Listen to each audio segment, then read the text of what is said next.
In the heart of Key West, Florida, inside the walls of an aging Victorian mansion, sits a doll unlike any other. Its glassy eyes seem to follow your every move. Its faded sailor suit is frozen in time.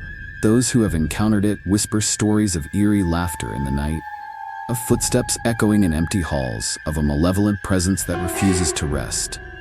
This is the legend of Robert the Doll, a story so terrifying it has haunted generations. And tonight, you will uncover the chilling truth. The story begins in the early 1900s, when young Robert Eugene Otto was given an innocent-looking doll as a gift. A gift that would soon become his closest companion and his greatest nightmare. The doll, handcrafted with button eyes, a stitched mouth, and straw stuffing, was said to be given to him by a disgruntled servant. A servant who was mistreated and who, as legend has it, practiced dark voodoo magic.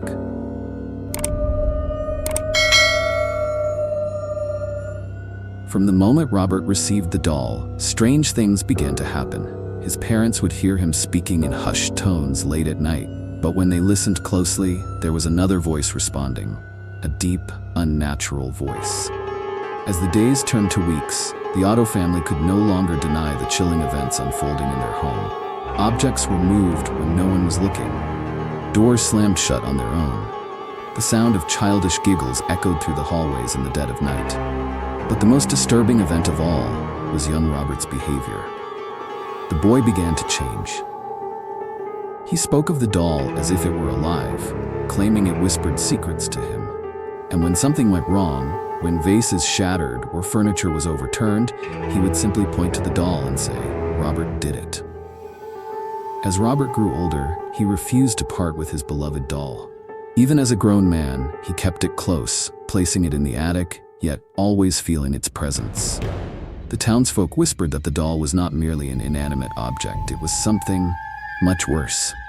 Those who visited the Otto home claimed they saw the doll move on its own. Some swore they heard faint giggling echoing in the attic, even when no one was there. And those who dared to mock Robert the doll would soon regret it. Mysterious accidents, strange illnesses, and sudden misfortunes seemed to plague those who disrespected him. After Robert Otto's death, the doll was moved to the East Martello Museum.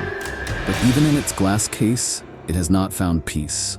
Visitors claim that Robert still moves. Some say his facial expression changes before their eyes. Others report cameras malfunctioning in his presence, batteries drained, images corrupted, as if he refuses to be captured. But the most terrifying of all are the letters. Dozens of letters surround Robert's display. Letters from those who mocked him. Letters begging for forgiveness. Letters from people who, after disrespecting the doll, suffered unexplainable misfortunes. So now, you know the legend, the warnings, the consequences. Should you ever visit the museum, remember, show respect. Never mock Robert. And if you dare to take his photo, you might just find yourself writing a letter of your own. Because Robert the doll never forgets.